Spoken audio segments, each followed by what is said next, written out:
Alhamdulillah, kita dah berakhir program pemukiman di Mukim Matang hari ini bermula pada pagi tadi, melibatkan pegawai daerah, saya dan bersama dengan ADO, Kado dan juga penghulu-penghulu serta semua JPKK dan juga pimpinan masyarakat, pegawai-pegawai khas Menteri Besar untuk turun padang dalam program pemukiman yang kita adakan kali ini di Mukim Matang yang mukim keempat daripada 9 mukim di daerah Alam Larut Matang Selama.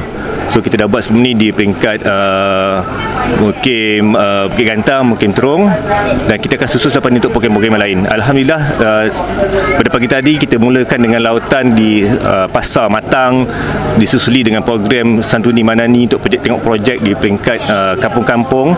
Seterusnya kita pergi ke perusahaan sos oleh dua syarikat, dan juga kita pergi kemudiannya ke kilang farm mushroom cendawan yang diusahakan di Matang juga, dan akhirnya kita tutup di peringkat di Kuala Sepetang ni, itu untuk produk perancangan untuk melihat helang dan juga produk-produk laut di sini.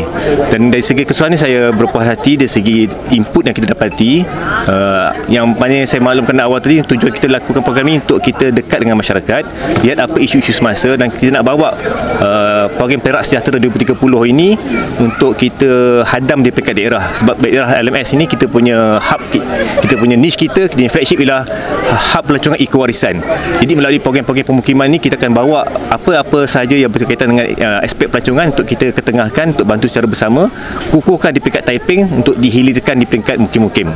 Jadi di peringkat kami, kita kalau ada perkara-perkara yang berkaitan dengan pelancongan, kita akan dah kena pasti tadi, contohnya macam mungkin ada jalan-jalan masuk yang kita perlu perbaiki dari segi promosi dan juga kerjasama secara strategik dengan industri-industri pelancongan.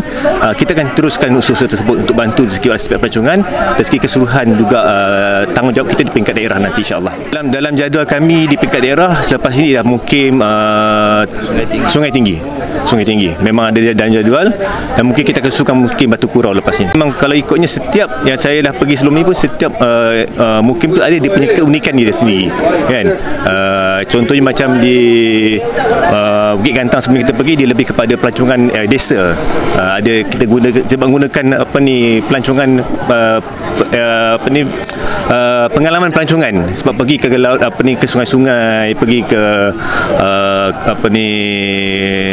tempat-tempat yang berkaitan dengan penginapan berkaitan dengan alam sekitar, antaranya lah. So benda tu mungkin ada termasuk air panas sekali, so mungkin orang tak tahu, tapi kita nak cuba bawa. Kita akan cuba, seperti contoh kita buat di Batu Kurau. Alhamdulillah tahun lepas kita buat fun map Batu Kurau.